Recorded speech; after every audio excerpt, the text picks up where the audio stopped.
Bonjour Christian. Bonjour Jean. Mhm. Je suis content de te voir aujourd'hui. Ça fait longtemps qu'on discute brièvement sur Facebook, donc on se connaît légèrement en fait. On a un ami en commun et j'aimerais juste comprendre en fait ton processus de réflexion par rapport aux élections qui arrivent. Comment tu vas choisir ton candidat? Qu'est-ce qui te motive? Sur quoi tu vas baser ton choix final en fait? Et ouais, j'aimerais juste comprendre un peu. Voilà. Ok. Comment est-ce que je suis mon candidat ou bien comment est-ce que je regarde ton projet à toi? En fait, les deux. C'est ça qui est intéressant, les deux. Tu sais, la politique, c'est pas mon but Mhm. essentiel. Là, j'ai analysé entre guillemets le monde, notre direction sociétale, et à un moment, je me suis rendu compte qu'on allait droit dans le mur, et donc Mhm. à un moment, il faut stand-up. Et donc stand-up, c'est pas juste se dire ah le monde va mal, c'est aussi être une force de proposition. Et Mhm. donc c'est ça que j'essaye de faire avec le manifeste de la raison objective. Ok. Mais j'aimerais comprendre comment les gens après Sarkozy, après Hollande, continuent à s'intéresser qu'aux candidats qu'on leur montre. Donc j'aimerais comprendre ta réflexion en fait à ce sujet. Effectivement, on est dans un monde où on cherche quand même la facilité. On est dans un monde où la démocratie fait qu'on délègue le pouvoir de décision à des hommes politiques. Mhm. Ouais, tout à fait. C'est un petit peu le concept et le rôle de la démocratie tel qu'on la pratique ici. Mm. Donc, il y a un système qui est évident pour les élections, ne serait-ce qu'en termes de parrainage, etc., de Ouais. capacité de Mm. mobilisation financière, Ouais. qui fait que on ne cherche pas à aller vers un candidat qui est potentiellement perdant. Ouais. Ok. Donc, Donc, je peux juste arrêter, juste là c'est un argument de poids et qu'on a vu aux États-Unis. mhm. En fait, potentiellement parlant, tu te bases sur quoi pour dire qu'un candidat est potentiellement perdant? Par rapport à sa capacité de résonance sur la population. Mhm. Et Euh, comment tu la juges? Bon, je la juge par rapport aux différentes informations que l'on va voir au niveau de la télévision, au niveau des journaux, au niveau de ce qui est facilement accessible. Parce que on n'a pas forcément le temps d'aller chercher des gens. Non mais Donc, ça, ouais, quand on nous présente des candidats, ouais. eh bien, tout un chacun va rapidement juger de sa capacité. Après, on est dans des processus dans un pays où il y a une segmentation gauche, centre, droite, extrême gauche. Si je me permets en fait, des fois Mhm. je vais te couper, c'est pas pour te couper, hein, Ouais. c'est parce que tu as des arguments forts et Mhm. moi je veux vraiment entrer dans le vif du sujet. Ok. Tu as parlé en fait de visibilité médiatique, Mhm. mais comme tu dois le savoir, en fait cette visibilité tu la payes. Alors finalement, un candidat que tu estimes perdant, c'est un Toi, tu dis que je candidat. la paye. Non, c'est pas toi qui la paye, mais c'est le candidat qui va la payer. C'est-à-dire que quand un candidat est visible, comme on le voit avec M. Macron, Mhm. qui soudainement, après un meeting à Londres, Mhm. a fait la couverture des médias, on ne parle que de lui, mais pourtant, c'est juste un peu, c'est parce que j'arrive à lire à travers tout ça, je sais que il va pas passer. Mais si on regarde que ses couvertures médiatiques, Mhm. c'est un des favoris pour aller au deuxième tour. Mhm. Et tout ça, moi, c'est un phénomène qu'on a pu voir dans le passé à plusieurs reprises. Mhm. C'est un petit effet Bernie Sanders, c'est un effet, ce sont en fait des fausses statistiques. C'est-à-dire qu'on se base sur des repères biaisé, c'est-à-dire couverture médiatique. Un média, c'est supposément indépendant, mais un média appartient à quelqu'un, et donc il y a une direction, il y a une ligne éditoriale, il y a une direction éditoriale. Ok. Et donc c'est assez biaisé. Et la même chose pour les statistiques. Hein. Les statistiques, les instituts de sondage, il faut bien savoir que les sondages, on les paye. Mhm. Donc c'est toujours lié au financement. Tu vois. Et donc, il faut savoir que le nerf de la guerre, là où je pense qu'on est d'accord, c'est qu'il est financier, mais les petits candidats ne sont pas visibles, donc sont déclarés perdants, parce qu'ils n'ont pas justement ce soutien financier. Oui. Voilà. Et ce soutien financier, ben, bien sûr, ça a des implications. C'est-à-dire que si quelqu'un te soutient financièrement, c'est pas gratuitement. Oui. Ça s'appelle du lobbyisme. Et donc finalement, tu vas arriver avec un candidat supposé gagnant, Oui. mais ce candidat n'est pas gagnant pour vous, pour le peuple. Il est gagnant vis-à-vis de son patron. Quelqu'un a financé sa campagne. Donc il est l'employé, non pas du peuple, donc non pas le représentant du peuple, mais l'employé de lobby ou de compagnie. Voilà. Alors, il a des intérêts. Les gens qui vont financer Ouais. les campagnes de tous les partis Ouais. ont des intérêts. C'est clair. Tout comme le citoyen qui va se mobiliser pour aller distribuer les tracts Bien. pour un Un candidat. politicien. Mm. Il y a aussi des intérêts. Et les intérêts particuliers, Ouais. tout un chacun, on les a. Mm. Quand je vais me lever pour aller soutenir un candidat, Ouais. je ne le fais pas pour le voisin, je le fais pour moi, pour mes enfants. Pourquoi? Parce que je veux déléguer à quelqu'un la direction du pays pour qu'il le fasse en fonction de mes intérêts. Et ça, c'est ce que tout le monde fait. Il n'y a pas de vision idéaliste où on va se dire je vais soutenir un candidat pour le bien du pays. Non, je suis le pays. Donc, ce que je fais, c'est pour moi. Et c'est la somme des intérêts particuliers qui vont révéler un candidat. On va parler d'un Macron. Ouais. Effectivement, il y a un phénomène médiatique, mais peut-être plus que ça. Ok. Un candidat comme Macron est intéressant parce qu'il veut réussir à faire une synthèse. Tout à l'heure, tu m'as demandé pourquoi est-ce que je vais me fixer sur tel ou tel candidat. Oui, ça. Par rapport à mes intérêts. Mm. J'ai été dans la création d'entreprise. Ok. J'en ai vu les difficultés. Ouais. Donc, un candidat qui va proposer une facilitation dans la création d'entreprise et dans la libéralisation à ce niveau-là Mm. m'intéresse. Ok. De par mes origines et de par mon milieu social, Mm. eh bien, j'ai une sensibilité également sur les relations humaines. Ok. Donc, un candidat qui va aussi apporter un apport sur le social, la préservation des droits, etc., ce sont les éléments qui m'intéressent. D'accord? On est toujours en train de parler du même candidat. Alors là, je te décris quel est le processus qui va me faire aller vers tel ou tel candidat. Non, ça je comprends. Donc, à travers ces moments, tu vas comprendre que je suis plutôt sur une approche libérale socialiste. Ok. Non, je comprends. En tout cas, c'est tel que je Tu te comprends définis. cette notion-là. Mais ok. Maintenant, Ouais. quelle est dans la panoplie des candidats qui nous sont proposés? C'est important que je t'arrête là pour Mhm. deux raisons. Mhm. La première, tu nous as fait part de libéral socialiste, donc tu nous as fait part d'une idéologie. Donc Mhm. ça, très bien, il n'y a pas de problème. Il faut faire attention justement à l'idéologie, c'est-à-dire que toi, tu peux être pour une idéologie, mais les candidats Mhm. peuvent officiellement Mhm. représenter une idéologie auquel ils ne croient pas du tout. C'est passé avec Hollande, qui est dit socialiste, qui a fait une politique totalement libérale. Mhm. Il a fait une campagne sur le social, les jeunes, l'intégration, le vote des immigrés. Il a libéralisé l'économie. Mhm. Donc, il a fait le contraire de ses promesses électorales. Oui. Donc, il faut bien faire attention. Donc, ça, c'est la première des choses. Donc, tu t'es affiché comme en faveur d'une idéologie. Et attention, il y a des candidats qui vont faire la même chose, c'est-à-dire Mhm. qui vont soi-disant représenter cette idéologie, Mhm. mais pas l'exécuter et ne même pas y croire. Alors, Ça, c'est juste la deuxième chose Oui, que tu as oui. mentionnée qui est très intéressante. alors, juste- Parmi excuse-moi. tous les candidats qu'on nous propose, Oui.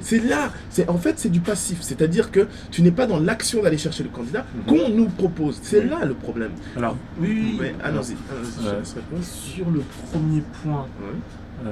par rapport à la politique affichée et les ambitions affichées par un candidat et sa réalisation, la politique, c'est l'art de la mise en œuvre.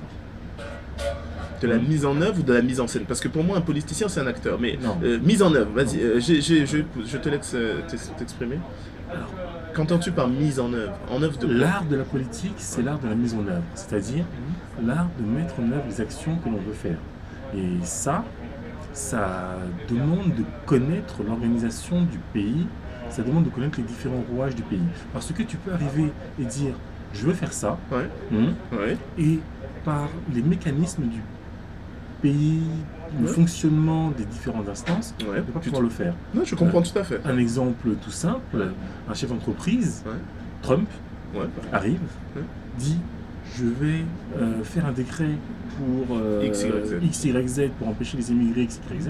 Il arrive, il fait son décret. Eh bien, les mécanismes du pays bloquent son décret par rapport à la légalité, etc. Par rapport au fonctionnement du pays, un juge arrive et va dire ce décret n'est pas légal, stop. Donc là, on voit les limites de l'exercice du pouvoir. Donc, derrière ça, un Hollande va arriver, par exemple, un Hollande va arriver, il a dit je vais faire passer des réformes. Ouais. Eh bien, les différentes instances du pays, logique de parti, etc., font qu'il a été empêché dans la mise en œuvre. En tout cas, il n'a pas eu les bons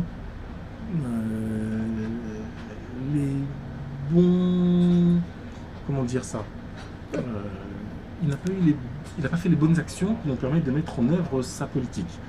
Il a été bloqué parce que il a commencé de façon assez chaotique, etc. etc. Sa crédibilité en a été affectée, etc., etc. Ce qui fait que dans la mise en œuvre, il a été freiné. Oui, mais tu vois bien qu'il y a un problème dans ce que tu dis. Donc, moi, tu sais, je ne blâme pas les players. I blame the game. Donc, mon livre, il n'est pas à propos des politiciens. Les politiciens, c'est un rouage, comme tu l'as dit, c'est un rouage d'un système. Moi, je suis plus pour changer le système. Est-ce que tu es en train de dire... Attends, Ok. je continue. Ok, ok. Par rapport à... Ok, continue alors. Donc, une des façons sur lesquelles on va choisir notre candidat, à mon sens, c'est comment est-ce qu'on va évaluer sa capacité à mettre en œuvre les promesses qu'il va dire. Ouais, je suis d'accord. Un candidat qui va arriver, qui va promettre monts et merveilles, il va nous promettre tout et n'importe quoi, il peut le promettre.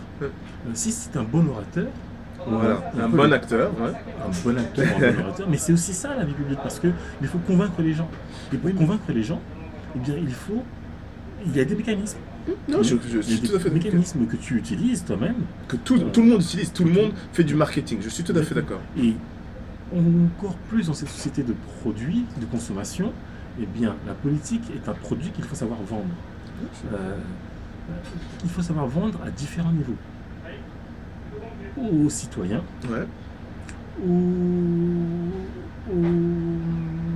aux différents représentants de l'État, les députés, les maires, etc. etc. C'est encore d'autres niveaux de vente du produit. Et on va juger un candidat à sa capacité à vendre son produit. Non, je suis tout à fait d'accord. Mais là, tu vas juger ses compétences marketing et pas qui il est intrinsèquement. Ça, pour moi, c'est ça le problème. Le gros problème, il est là. Comme tu l'as dit, il y a des forces contraires. C'est-à-dire que tu vas arriver, tu as des promesses, tu arrives, tu es face à une sorte de système qui va dans le sens peut-être contraire de tes réformes. Et donc, tout va se jouer dans ta résilience. C'est-à-dire qu'un homme intègre, un homme honnête, il essaye, il n'y arrive pas, il démissionne. On le voit dans différents pays. On le voit dans différents pays. On ne le voit pas, par exemple, en France. On a affaire à une caste de politiciens, acteurs, parce que là, ce qui est très important dans ce que tu viens de mentionner, c'est que finalement, c'est un jeu marketing. Quand je t'ai dit que c'était des acteurs, tu m'as dit non, tout se joue dans la mise en œuvre. Non, c'est la mise en œuvre de son programme marketing. On parle de programme de communication, c'est vraiment un programme marketing. Donc, non, on ne va pas stopper parce que c'est très intéressant. Là, tout se joue là. On est à faire face à des acteurs, et des acteurs pire que ça, des acteurs incompétents. La seule compétence de ce type d'acteur, c'est de faire semblant d'en avoir une. Tu m'as dit, il faut connaître les rouages, les institutions, etc., etc. Tu m'as cité l'exemple d'Hollande. Hollande, ça fait 30 ans qu'il est dans l'opposition. 30 ans. Au bout de 3 mois qu'il est arrivé au pouvoir, il a dit qu'il n'était pas prêt. Et qu'il n'était pas prêt avec un S, donc au pluriel. Que peut-on attendre de ces politiciens, avec 30 ans d'expérience, qui ne sont pas prêts, et donc qui ne connaissent pas les rouages dont tu parles? Que peut-on attendre d'eux? À un moment, il faut mettre en place, en avant, la compétence et l'excellence. Parce que c'est ça, finalement. Non, ce sont des candidats compétents.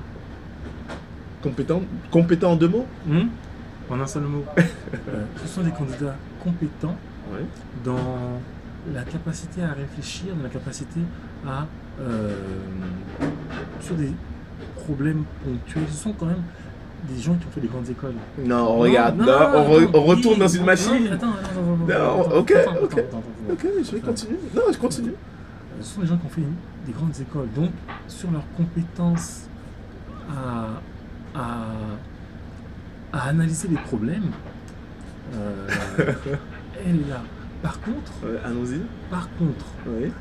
Entre savoir analyser les problèmes, savoir trouver les solutions, et réussir à appliquer les solutions que l'on a trouvées, ça c'est une autre compétence. Et c'est là où la difficulté réside. Tu peux dire j'ai la solution, ok. Et c'est ce qui se passe. Beaucoup vont arriver, ils vont dire j'ai la solution, j'ai les solutions pour résoudre ces problèmes-là. D'accord. Maintenant, ces solutions-là, soit tu es dans une dictature dont tu vas imposer tes solutions, même si ce sont les meilleurs, Ouais. ok, tu vas dire, je prends le pays, je fais une dictature et j'impose des solutions parce que Ouais. je pense que ce sont les meilleurs. Ouais. Et peut-être parce qu'on on t'a élu pour prendre pour faire ces réformes aussi. Si on Tu vois, t'a- quand on y si pense, quand on y si pense. on t'a élu, tu n'es plus dans une dictature, tu es dans une démocratie. Non, non, le problème, c'est ce que tu as dit en fait. Mhm. Tu es élu, Mhm. tu as à faire face à des mécanismes, des forces contraires, et là tu passes dictateur. Tu vois là où j'essaie d'en venir, et là tu passes dictateur, tu dis non, on m'a élu pour faire ça, donc si on m'empêche, cette institution m'empêche de faire X, Y, Z, bah, j'élimine cette institution, je passe en 6ème République, je change les institutions, et donc tu vois où je veux en On venir. ne t'a pas élu pour que tu prennes le pouvoir de façon dictatoriale parce qu'après, jusqu'où ça va s'arrêter. Non, tu non, vois. non. Non, mais après, c'est une discussion. On peut se dire, Ouais. est-ce que la démocratie, est-ce que la République. Il y a une forme de dictature. Non, la démocratie aujourd'hui en France, il y a une forme de dictature. Ça fait 30 ans que je vois les mêmes têtes, c'est pas normal. Alors, ça, c'est un souci de renouvellement. Mais effectivement, c'est pas normal. Mais c'est pas Effectivement, Et tu parlais, attends, si je me permets, si je Mhm. me permets, tu parlais, c'est des gens qui ont fait des grandes écoles. Mais Oui. qu'est-ce que ça veut dire? Ça veut rien dire. Monsieur Hollande n'a jamais travaillé de sa vie. il a travaillé pour la fonction publique. Non, non, mais il a jamais vraiment travaillé de sa vie. C'est-à-dire qu'il a sorti de l'ENA, on lui a trouvé un poste, il a fait un concours, on lui a trouvé un poste, Oui. il a été conseiller. Il y a une vidéo sur YouTube, il a 25 ans, il dit déjà ce qu'il va faire de toute sa vie. En gros, je vais gratter, je vais rien faire, je vais gratter. Et il enseigne donc à Sciences Po, il enseigne quelque chose qu'il ne maîtrise pas, puisque après 30 ans d'opposition, il prend le pouvoir et il ne fait rien, et au bout de 3 mois, il te dit ah, on n'était pas prêt. Donc si après 30 ans, il n'est pas prêt, bah, qu'est-ce qu'il lui fallait? 60 ans 60 ans d'études de la politique? Non, Non, il c'est- n'était peut-être pas destiné à diriger un pays parce que. Donc voilà, il n'était peut-être pas destiné. Donc maintenant, quels sont les critères qui permettent de trouver un bon dirigeant, comme tu dis, peut-être destiné à diriger le pays? Quels sont tes critères? Comment tu vas choisir? Là, tu m'as parlé de Macron, par exemple. Macron est un énarque, il a soi-disant un peu travaillé, mais Macron, tu es d'accord qu'il était dans le dernier gouvernement. Oui, Il a été le conseiller de monsieur François Hollande oui, avant d'être ministre des Finances. oui. Donc, en quoi va-t-il apporter un changement? Comment arrives-tu à le voir comme candidat potentiel après juste regarder qui il est, ce qu'il a fait dans le passé, ce qu'il a dit dans le passé? J'ai du mal, mais vas-y, je t'écoute. Je ne vais pas défendre un candidat comme Macron, même si j'ai pris beaucoup de sympathie pour lui.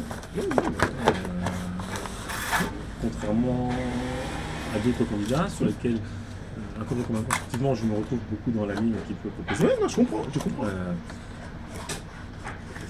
La réalité, c'est que on ne peut juger que dans l'action.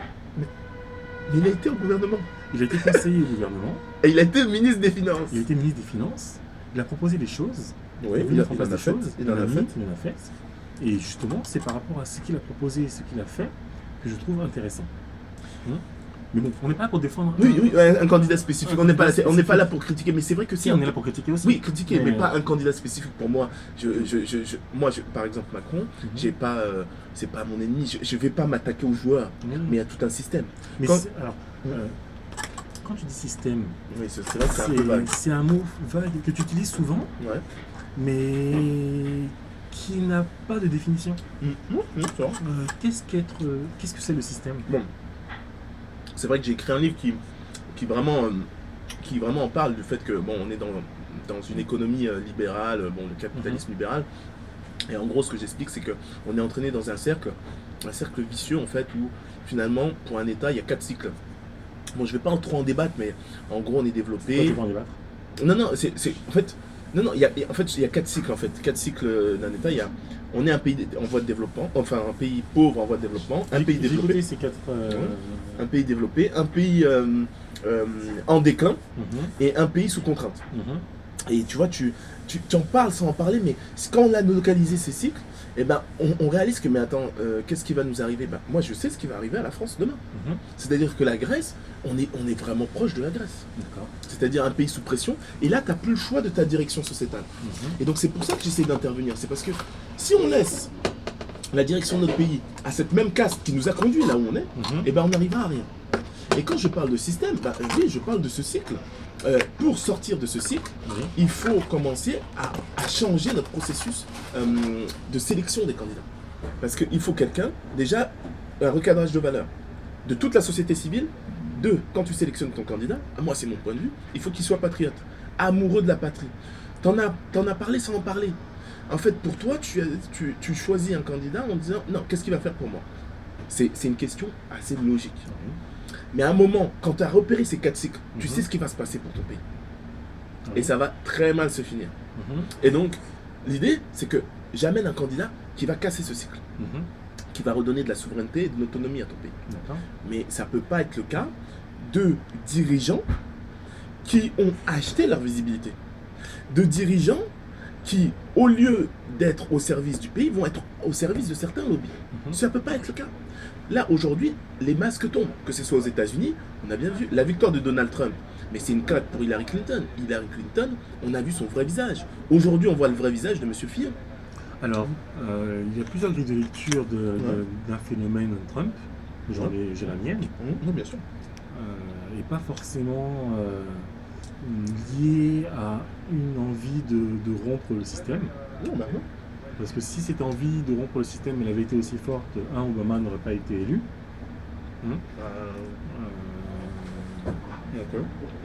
Donc je pense plutôt que, mais bon c'est mon analyse et c'est mon avis, qu'un vote Trump a été une revanche face à un vote Obama. Et donc ça n'a aucun lien avec un rejet du système. Parce que ceux qui bénéficient du système, ce sont toujours les mêmes. Par contre, en termes de visibilité, Obama a été un président qui a été mal vécu par une grande tranche de la population américaine. Comme tu l'as dit, il a été réélu.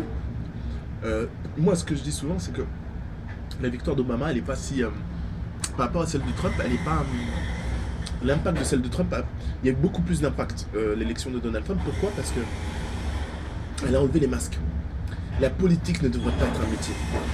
On ne doit pas laisser la politique à des politiciens j'appelle ça la politique politicienne. C'est des politiciens de métier. Ils n'ont rien fait d'autre, ils ne connaissent rien à part faire semblant. Ça c'est vrai. Mais donc on ne doit pas... Hillary Clinton, 30 ans d'expérience, elle se vantait de son expérience, elle n'a rien fait. Maintenant, tu proposes de pouvoir changer ce cycle de sélection des candidats, etc. Le processus c'est ça. Là je te le décris. Non mais je te le décris. Là on est en train de discuter. Tu m'as dit comment tu choisis un candidat. Okay. Tu m'as dit qu'est-ce qu'il va faire pour moi. Moi je t'ai montré que mais attention, le mec, toi tu ne vas pas vers le candidat, tu regardes ce qu'on te propose. Et si ce qu'on te propose, ils ont une visibilité. Cette visibilité, ils l'ont payée. Donc ils sont employés par des gens. C'est du lobbying. Alors, donc leur politique va en être affectée. Le fait qu'ils soient payés ne leur enlève pas totalement leur indépendance de réflexion. Mais, ça c'est intéressant. Oui, pas totalement. Effectivement, ils sont soumis à des contraintes, mais ils sont soumis à différentes contraintes. Et n'importe quel candidat élu sera soumis à des contraintes parce que il n'a pas la capacité à faire ce qu'il a envie de faire comme il a envie de le faire. Non mais... Et c'est ça qu'on va juger, c'est est-ce qu'on peut croire qu'il va réussir à faire sa mise en œuvre, son programme. Et derrière ça, est-ce que on peut croire que d'autres peuvent changer les choses? Oui. Voilà, en fait, c'est notre faculté à être assez pessimiste. En fait. Oui, parce qu'il ne faut pas oublier que tu dis, on nous présente des candidats et qu'on regarde ce qu'on nous présente. Et c'est vrai, et c'est normal. Non, c'est un réflexe logique. Non, c'est pas juste un réflexe logique, c'est pas un réflexe. Simplement que, pense à la mère qui a ses enfants, qui travaille, qui rentre tard le soir. Vous n'avez pas le temps de réfléchir? Non, je comprends. Elle n'a pas le temps de réfléchir. Et donc la réflexion, son candidat, tu as ceux qui ont plus de temps pour pouvoir prendre la réflexion, analyser les programmes, et sache-le, et tu le sais, personne ne lit les programmes en France. Personne ne lit les programmes. Mais tout le monde lit de 20 minutes, tout le monde regarde TF1, tout le monde regarde BFM, et donc voilà, c'est là où je veux en venir. C'est-à-dire qu'à un moment, et c'est comme ça qu'on fait nos choix. Nous sommes le produit d'une campagne marketing. Oui, et c'est le meilleur marketeur qui est élu. Voilà. Et ça, il faut le changer. Il faut, par exemple, typiquement, je n'écoute plus les candidats. Je n'écoute pas ce qu'ils disent à l'instant T, sachant que l'instant T, c'est une campagne marketing. Tu as le temps d'analyser? Non, là, je n'analyse même pas. Je te dis, je ne les écoute même pas. C'est d'analyser la société. Tu as le temps, tu as la capacité intellectuelle et tu as le temps de le faire. Si tu veux, à mon sens, comprendre, et c'était ta question du départ, quels sont les mécanismes qui vont faire qu'on va choisir telle ou telle réflexion, ou tel candidat, mais il faut te mettre dans la peau des gens qui votent en majorité. Et les gens qui votent en majorité n'ont pas le temps d'analyser, etc. Non, ils vont se fier au marketing qui est fait derrière. Donc si tu veux pouvoir être élu, il faut que tu fasses le meilleur marketing. Moi, je comprends. Moi, je suis tout à fait d'accord qu'il y a quand même un travail marketing à faire. Mais là, la différence avec toi, c'est que il y a un marketing qu'on peut faire sans vendre notre intégrité. En gros, une campagne à la Bernie Sanders, c'est fait sur ce qu'on peut appeler du crowdfunding ou du crowdvoting. C'est-à-dire qu'il y a eu une campagne de proximité à l'ancienne, et puis il y a eu de la fédération. C'est-à-dire que si tout le monde me donne 2 euros, eh ben, je peux trouver non seulement le financement nécessaire pour travailler pour le peuple. C'est ça et quand tu parlais d'institutions qui sont contre en fait la démocratie ou contre le changement en fait pour le statu quo. On dit ça. Oui. Je dis que pour faire appliquer ces mises en œuvre, ce programme, il faut savoir se servir des institutions. Ouais, ou savoir aussi les changer. Pour les changer, Il faut peut-être les connaître. il faut les connaître, il faut savoir comment est-ce qu'ils peuvent être changés. Soit tu le fais de l'intérieur, soit tu le fais de l'extérieur en imposant. De l'extérieur, ça permettra une dictature. De l'intérieur, on te dirait dans le système. Donc, quel est le meilleur compromis? C'est là où on parle de mise en œuvre. Parce que tu peux arriver en me disant, moi, si vous m'élisez, je vais changer le programme. Je vais changer ça. François Hollande est arrivé en disant, avec moi, ce sera le changement. Mais dans la mise en œuvre, ou bien, il s'est rendu compte que le changement, il ne peut pas le faire comme il le voulait. Bon. Mais c'est pire que ça. Il a fait une politique ultra-libérale. C'est pire que ça. C'est pas un petit mensonge.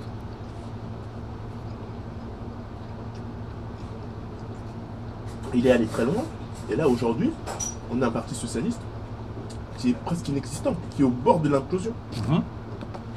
Quand vous voyez que M. Valls, après avoir perdu déjà, bon, je ne sais pas pourquoi il s'est présenté aux primaires, mais soutient Macron. Mais c'est-à-dire que vous signez des accords pour une primaire, et après, il va soutenir quelqu'un qui est en dehors du pays. Non, là, en fait, normalement, tout individu se disant socialiste devrait se lever et se dire que non, M. Valls ne peut pas se dire membre du Parti socialiste. Il a perdu à la primaire. Dans la primaire, il y a des accords. Il ne peut pas dire qu'il soutient un candidat extérieur. Ça n'a aucun sens. Quel est le but de faire une primaire? Non, ça n'a aucun sens.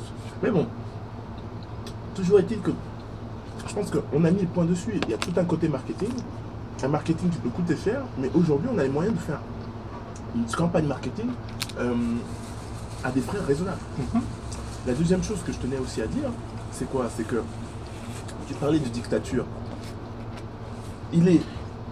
Je pense qu'on est plus libre en ayant conscience d'être en dictature que croire qu'on est en démocratie.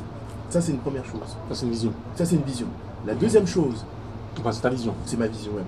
La deuxième chose, c'est que je ne vois pas ce qu'il y a de si démocratique dans le processus électoral français à l'heure actuelle. On a besoin de candidatures de 500 signatures de maires. Nicolas Hulot, par exemple, peut facilement réunir 1 million de personnes qui vont soutenir sa candidature.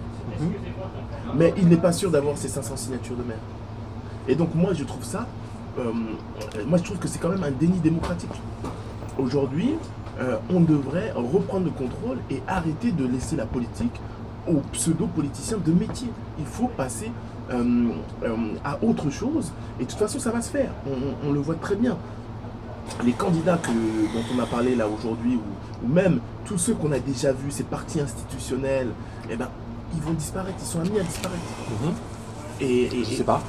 Moi, pour moi, c'est une évidence parce que avec l'avancée de la technologie, les gens ont les yeux ouverts. pas Le maintenant. scandale Fillon, Ouais. jamais, personne n'aurait su. Il y a encore 20 ans, personne n'aurait su. Mais Ouais. pourtant, il y a 20 ans, tout le monde faisait la même chose. Peut-être, mais le scandale Fillon ne préjuge pas de sa capacité à quand même se faire réélire. Ça devrait, mais oui, par exemple. Ça devrait peut-être, mais ça ne préjuge pas. C'est vrai. Fillon peut laisser le temps filer. Les gens vont oublier, on va passer à autre chose, parce que les gens vont retourner leur propre intérêt et se dire que si je suis de droite, le seul candidat de droite qui est là, c'est Fillon, et bien, malgré ses casseroles, et bien, finalement, ok, c'est pas le chevalier blanc, et mine de rien, c'est le seul candidat de droite, et donc, on va voter pour lui. Mais, non, mais je suis d'accord avec toi, mais on revient toujours à la même chose. Pourquoi c'est pas laissé couler aujourd'hui? Pourquoi c'est pas laissé couler? C'est parce que les médias sont synchronisés. Et là, l'attaque, elle est persistante. Pourquoi? Parce que les médias ont eux aussi leur candidat. Et donc, on arrive toujours à une pseudo-dictature. C'est-à-dire que là, on a contrôle des médias, contrôle des instituts de sondage qui permettent justement de favoriser ou d'orienter la population. Mais aujourd'hui, cette population, elle est plus aveugle. Il y a Internet, on commence à voir les choses, on commence à regarder le passé des candidats, ce qu'ils ont dit, ce qu'ils ont fait. Comme tu l'as dit, on est dans une époque où faire du bruit est beaucoup plus facile qu'avant. Donc, tu as, toi, en tant que potentiel candidat, la capacité à faire du bruit, à te faire entendre. Si tu as des idées que tu veux défendre, tu veux reposer, tu as la capacité de le faire. Maintenant, il faut que ce soit entendu et entendable. Et pour ça, il faut que tu fasses passer un message. Et ça, c'est du marketing. Ah non, mais je suis d'accord. Et donc, toute capacité, ta crédibilité, va être jugée sur ce marketing-là. Et ça, en faisant ça, tu fais comme tous les autres politiciens. Mais là, du marketing. Mais là où je suis, où je me dissocie de toi, c'est juste tout ce que tu as dit est vrai. C'est-à-dire que le marketing est très important. Mais ce que j'explique dans mon livre à la fin, je parle de ce process de sélection de candidats. On ne doit jamais juger un candidat quand il est en campagne marketing. Point barre. C'est-à-dire que moi, je ne vais pas te demander de me juger par rapport aux idées que je dis aujourd'hui. Je ne vais pas te demander de me juger par rapport à comment je me présente aujourd'hui, mais par ce que j'ai fait dans le passé, ce que j'ai dit dans le passé. C'est comme ça que c'est comme ça qu'on devrait juger un candidat. Quelle est son intégrité, qu'il est intrinsèquement. Tu enlèves tout ce truc marketing. Comment aujourd'hui peut-on croire que Mélenchon est communiste? Comment aujourd'hui? Il suffit de regarder son parcours, sa carrière. Et la réponse, elle est toute trouvée. Non. Récemment, Mélenchon a dit à un ouvrier, un cheminot, j'use ma vie pour vous. Il n'a pas dit j'ai usé ma vie pour vous. Parce qu'il sait très bien que c'est un très gros mensonge. C'est un très très gros mensonge. Cet homme a été sénateur, il n'est pas capable de vous dire comment devenir sénateur. Il n'est pas capable, il ne saura pas vous le dire. Pourquoi? Non mais parce que on sait très bien que c'est des connivences, c'est aussi simple que ça. Je sais pas. Ce n'est pas lié à une compétence. Monsieur Mélenchon, si vous savez, comment expliquer à un enfant comment devenir sénateur? Voilà, et j'espère que j'aurai cette réponse. Je ne sais pas si tu pourras le faire, mais en tout cas, je pars du principe qu'il ne peut pas le faire. Non, pourquoi? Parce que c'est toujours un système de connivence. On est entre amis, c'est pas lié à des compétences, c'est pas lié à des... tu parlais de compétences, de skills, elles sont inexistantes. L'expérience en politique n'est nullement une valeur ajoutée. C'est un point de vue. C'est un point de vue. Je ne sais pas. Mais je pense qu'on va en rester là, ça fait quand même longtemps. En tout cas, je te remercie pour cette discussion et j'espère qu'elle vous ouvrira l'esprit. Merci à toi.